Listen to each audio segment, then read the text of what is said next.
Pembicaraan delegasi Rusia dan Ukraina di perbatasan Belarusia pada Senin 28 Februari 2022 tidak membuahkan hasil yang jelas. Presiden Ukraina Volodymyr Zelensky mengatakan pasukan Rusia terus menyerang negaranya saat pembicaraan berlangsung. Bahkan pertemuan itu berlatar belakang pengeboman dan penembakan di wilayah Ukraina. Diberitakan sebelumnya, delegasi Rusia dan Ukraina mengakhiri pertemuan untuk bernegosiasi di perbatasan Belarusia pada Senin 28 Februari 2022. Meskipun telah diadakan perundingan antara Rusia dan Ukraina yang diwakili delegasi masing-masing kedua negara, namun tampaknya pertempuran akan masih bergulir. Terbukti Rusia telah menembakkan sebanyak 130 rudal ke Ukraina. Lalu untuk mengetahui update seputar invasi Rusia ke Ukraina, berikut info. Delegasi Rusia dan Ukraina mengakhiri pertemuan untuk bernegosiasi yang dilakukan di perbatasan Belarusia pada hari Senin kemarin. Pihak Ukraina membahas gencatan senjata dan penarikan tentara Rusia. Kedua belah pihak mengatakan dapat mengadakan putaran pembicaraan dalam beberapa hari ke depan. Dikutip dari Al Jazeera pada Selasa, 1 Maret 2022, seorang pembantu Presiden Rusia Vladimir Putin mengatakan pembicaraan dengan pejabat Ukraina berlangsung hampir 5 jam. Vladimir Medinsky yang memimpin delegasi Rusia mengatakan kedua belah pihak menemukan poin-poin tertentu di mana posisi bersama dapat diramalkan. Sementara kantor kepresidenan Ukraina mengatakan isu utama pembicaraan tersebut adalah gencatan senjata dan penarikan tentara dari Ukraina. Mikhailo Podolyak, penasehat utama Presiden Ukraina Volodymyr Zelensky, memberikan sedikit rincian pertemuan tersebut, kecuali mengatakan bahwa pembicaraan difokuskan pada kemungkinan gencatan senjata dan bahwa putaran kedua dapat berlangsung dalam waktu dekat. Pertemuan kedua tersebut rencananya akan diadakan di perbatasan Polandia, Belarusia. Pemilihan tempat itu disepakati setelah berkonsultasi dengan para pemimpin kedua negara tersebut. Pihak Rusia dan Ukraina telah mengidentifikasi beberapa topik prioritas di mana mereka telah menguraikan keputusan tertentu. Akan tetapi tidak dijelaskan secara rinci. Sementara dari pihak Rusia belum diketahui apa keinginannya dalam perundingan ini. Namun seorang pejabat barat percaya Putin ingin menggulingkan pemerintahan Volodymyr Zelensky dan menggantikan dengan rezimnya sendiri. Rusia dan Ukraina akhirnya mengadakan perundingan di kawasan Gomel, Belarusia pada Senin 28 Februari 2022. Dalam pertemuan itu kedua negara diwakilkan oleh delegasi masing-masing. Pihak Ukraina menuntut gencatan senjata dan penarikan pasukan Rusia dari wilayahnya. Dikutip dari voaindonesia.com pada Selasa 1 Maret 2022, desakan itu diungkapkan delegasi Ukraina di perbatasan Ukraina-Belarusia. Diketahui delegasi Ukraina adalah Menteri Pertahanan Oleksiy Reznikov dan penasihat Presiden Mikhailo Podolyak. Presiden Zelensky melalui pesan video meminta keanggotaan Uni Eropa untuk negaranya. Ia juga mengatakan agar pasukan Rusia meletakkan senjata dan segera meninggalkan Ukraina. Sementara itu, Sekjen NATO Jens Stoltenberg mengatakan sekutu-sekutu NATO terus meningkatkan dukungan kepada Ukraina. Dukungan itu dalam bentuk pengiriman rudal pertahanan udara, senjata anti-tank, bantuan kemanusiaan, serta keuangan. Sebagaimana informasi terkini, Rusia tengah mendapatkan tekanan diplomatik dan ekonomi pada Senin 28 Februari 2022. Majelis Umum PBB akan mengadakan sidang darurat. Pembahasan sidang itu terkait kurs Rusia merosot ke rekor terendah dan sejumlah sanksi dijatuhkan ke Bank Sentral Rusia. Sementara itu, Kementerian Pertahanan Inggris mengatakan kegagalan logistik dan perlawanan Ukraina terus membuat frustasi Rusia. Hal ini menyusul pasukan Rusia berada di 30 km dari ibu kota Ukraina, Kiev. Pembicaraan delegasi Rusia dan Ukraina di perbatasan Belarusia pada Senin kemarin tidak membuahkan hasil yang jelas. Presiden Ukraina Volodymyr Zelensky mengatakan pasukan Rusia terus menyerang negaranya saat pembicaraan berlangsung. Bahkan pertemuan itu berlatar belakang pengeboman dan penembakan di wilayah Ukraina. Hal tersebut dikatakan Zelensky dalam video pidatonya seperti dikutip dari Al Jazeera pada Selasa 1 Maret 2022. Ia menyebut pasukan Rusia telah mengintensifkan penembakan di Ukraina. Hal ini dinilai sebagai upaya untuk memaksa pemerintahannya membuat konsesi selama pembicaraan yang diadakan sebelumnya hari Senin. Pemimpin Ukraina tersebut mengatakan pihak Rusia terus menyerang pihaknya meski pertemuan sedang berlangsung. Presiden tidak memberikan rincian terkait pembicaraan selama berjam-jam itu sendiri. Namun dia mengatakan Ukraina tidak siap untuk membuat konsesi ketika satu pihak saling menyerang dengan artileri roket.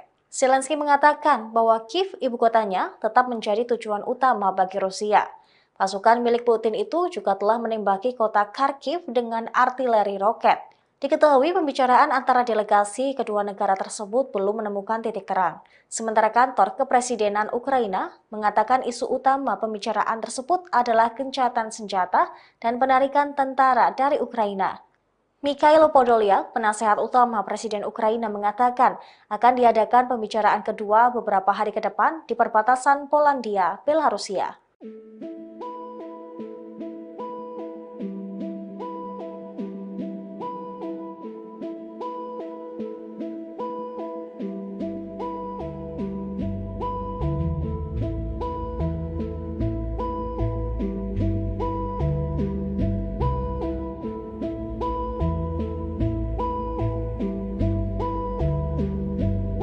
Memasuki hari kelima invasi Rusia ke Ukraina pada Senin 28 Februari 2022, pertempuran sengit kedua negara terus bergulir.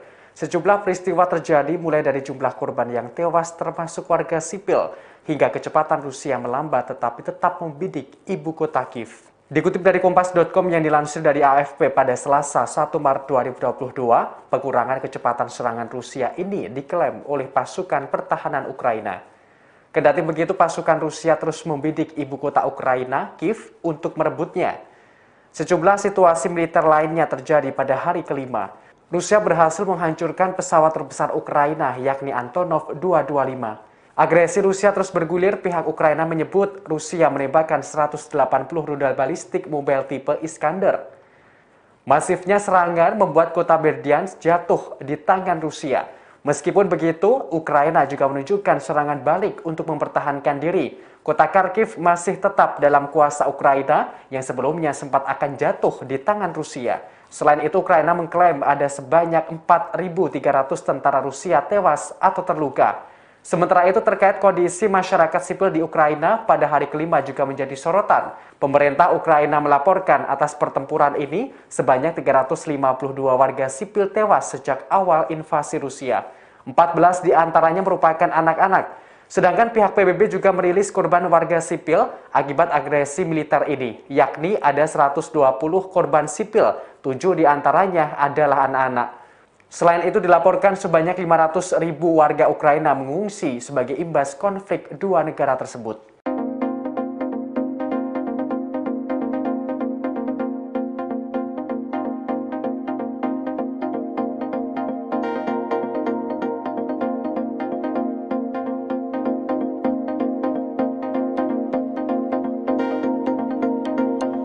Meskipun telah diadakan perundingan antara Rusia dan Ukraina yang diwakili delegasi masing-masing kedua negara pada Senin 28 Februari 2022, namun tampaknya pertempuran akan masih bergulir. Pasukan Rusia tetap membidik dan bersiap mengepung ibu kota Kiev. Dikutip dari tribunnews.com yang dilansir dari Reuters pada Selasa 1 Maret 2022, hal tersebut diungkapkan oleh seorang pejabat senior pertahanan Amerika Serikat. Sirene dibunyikan di sejumlah jalan dalam keadaan sepi di kota Kiev. Sirene tersebut sebagai tanda peringatan kemungkinan adanya serangan rudal Rusia.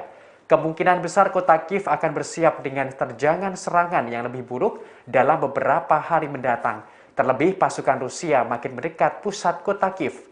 Pejabat itu mengatakan pasukan Rusia sudah berada di sekitar 25 km atau 16 mil dari pusat kota Kiev. Sebagaimana diketahui, upaya pasukan Ukraina untuk menepis serangan Rusia juga cukup diperhitungkan. Terbukti pasukan Ukraina berhasil memperlambat serangan pasukan Rusia. Meskipun begitu, pada hari kelima, Senin 28 Februari 2022, Rusia telah menembakkan sebanyak 130 rudal ke Ukraina. Presiden Vladimir Putin telah mengerahkan hampir 75% kekuatan tempurnya ke Ukraina.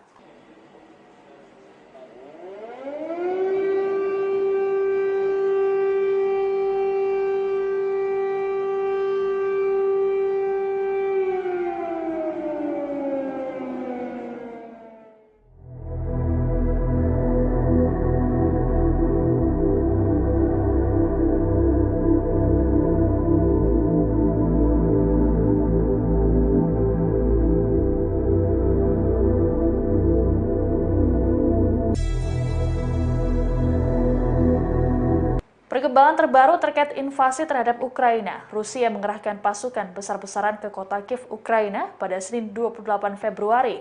Konvoi militer ini bahkan mencapai 40 mil atau 64 km dan dilaporkan sampai menutupi badan jalan. Dalam sejumlah foto satelit milik Maxar Technologies yang beredar, kendaraan militer milik pasukan Rusia tampak berjalan beriringan. Konvoi ini mencapai 64 km atau setara dengan jarak Jakarta-Bogor menurut perhitungan Google Maps. Dilansir oleh CNN, sebelumnya Maxar sempat memperkirakan bahwa konvoi ini hanya mencapai 17 mil saja. Konvoi tersebut terdiri dari kendaraan lapis baja, tank, artileri, dan kendaraan logistik lainnya.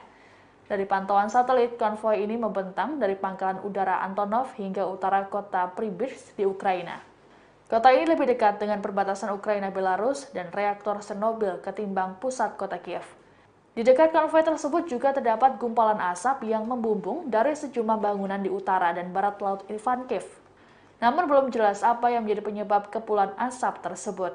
Padatnya konvoi militer ini menimbulkan kemacetan lalu lintas. Pasukan militer Rusia diketahui terus bergerak ke arah Kiev semenjak invasi. Sejumlah warga Ukraina pun bersiap melakukan perlawanan, termasuk Presiden Ukraina Volodymyr Zelensky. Akibat dari invasi ini, sebanyak 500.000 warga mengungsi dari Ukraina.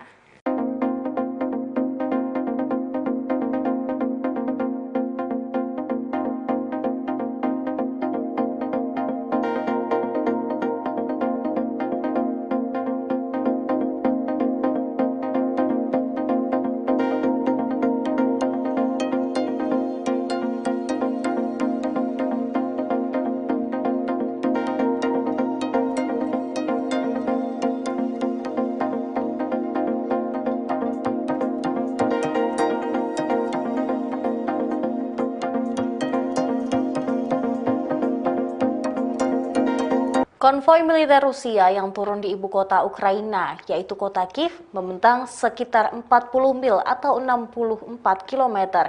Ini terlihat dari gambar satelit yang dirilis oleh Maxar Technologies pada hari Senin 28 Februari. Perusahaan pencitraan satelit Amerika Serikat mengatakan gambar yang diambil pada hari Senin menunjukkan konvoi pasukan Rusia. Terlihat konvoi tersebut berisi ratusan kendaraan lapis baja, tank, artileri derek, dan kendaraan pendukung logistik. Gambar Maxar juga menunjukkan pengerahan pasukan darat dan unit helikopter serang darat di Belarus Selatan. Gambar lain mengungkapkan kerusakan yang disebabkan oleh serangan udara baru-baru ini dan pertempuran sengit di dekat bandara di bekas negara Soviet.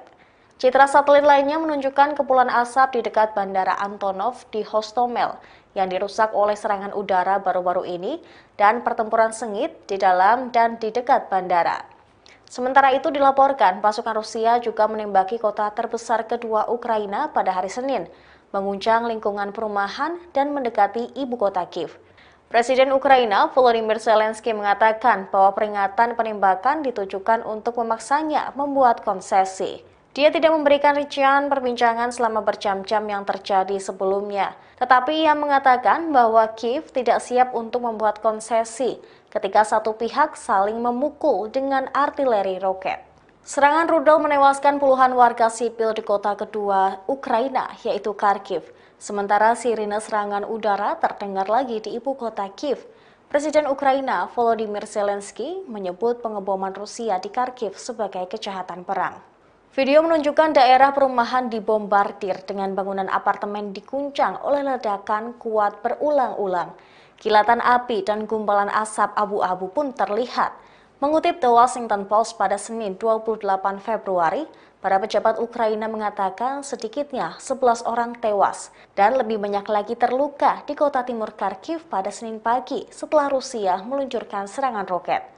Bom tandan yang dicurigai menyerang bangunan di bagian permukiman kota menimbulkan kekhawatiran bahwa ketika Rusia meningkatkan serangan di daerah perkotaan,